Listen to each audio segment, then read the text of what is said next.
स्वातंत्र्य ही फक्त कॅलेंडरमधली एक तारीख नाही, तर तो आपल्या अस्मितेचा श्वास आहे. आपल्या रक्तात उसळणारी ती एक ठिणगी आहे. 400 वर्षापूर्वी सह्याद्रीच्या कडेकपारीतून शिवराय नावाचा सिंह गरजतो आणि परकीय सत्तांच्या छाताळावर पाय रोवून धर्म, जात, भाषा अशा भिंती मोडून पहिल्यांदा 18 पगड जातींच्या मावळ्यांना एकत्र करून एक स्वराज्य नावाचं एक स्वतंत्र राज्य घडवतो. तेव्हा ती फक्त एक गादी नव्हती, ती एक सत्ता नव्हती, तर ती होती याच मातीत स्वतःच्याच मानसाने स्वतःच्याच हातांनी उभारलेली स्वाभिमानाची पहिली मशाल. पण हा प्रवास इथेच थांबला नाही. महाराजांनी पेटवलेली ती ज्योत अंगाऱ्यासारखी पुढच्या पिढ्यांनी जपली. की क्रांतिसिंह, नाना पाटील, भगतसिंग, राजगुरू अशा कित्येकांनी स्वतःला या मातीमध्ये गाडून घेतलं.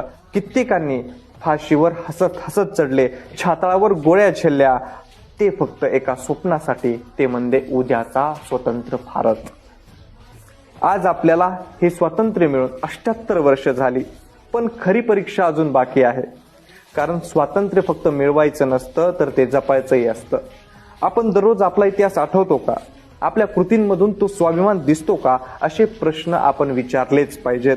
म्हणूनच स्वातंत्र्य दिन हा फक्त ध्वजवंदनापुरता ठेवू नका, ते आपल्या विचारांमध्ये, वागण्यात, कृतीत जगा. कारण महाराजांनी दिलेलं स्वराज्य आणि क्रांतिकारांनी मिळवलेलं हे स्वातंत्र्य हा फक्त आपल्यासाठी वारसा नाही, तर आपली एक जबाबदारी आहे.